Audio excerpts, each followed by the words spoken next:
for love.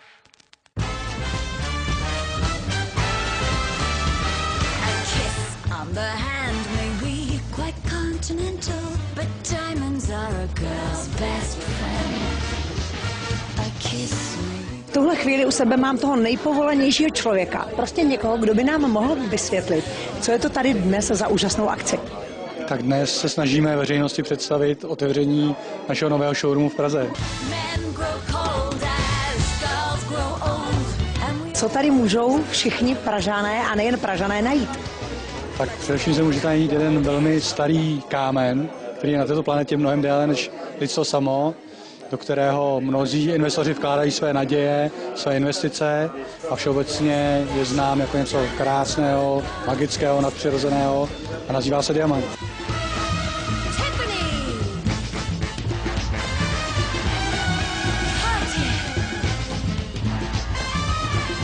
A kromě toho diamantu samozřejmě se tu najdou i krásné šperky, které jste se rozhodli tvořit. Spolupracujete s nějakými designéry? Kromě našeho dvorního designéra pana Alše Bergla zde máme i světově významného návrháře, kterým je právě paní Blanka Matragi.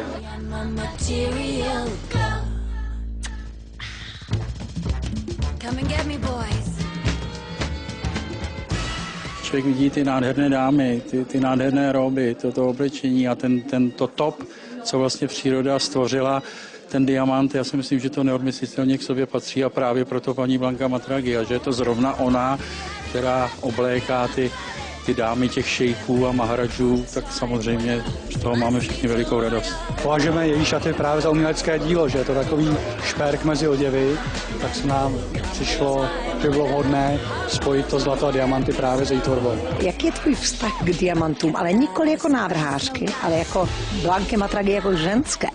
Každá žena je ráda dostává.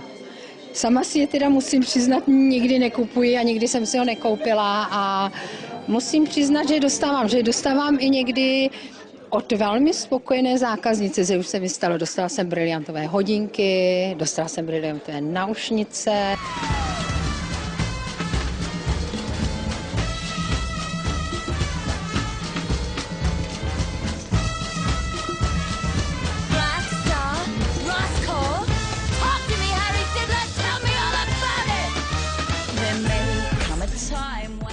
Vy se diamanty zabýváte ve svém profesním životě, ale co tím cítíte jako žena?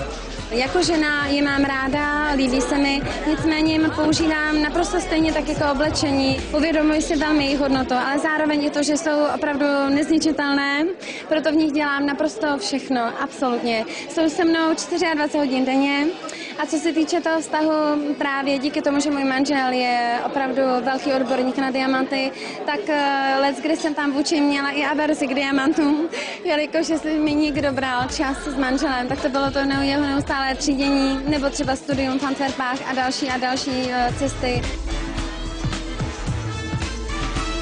Ptát se dámy na věk se samozřejmě nesluší, ale Dominiko, ty jsi tu byla dneska nejmladší modelkou, takže počítám, že tebe se zeptat můžu. Kolik je ti? 11. A jak se cítíš s diamantovým šperkem na krku? Je to úplně báječné.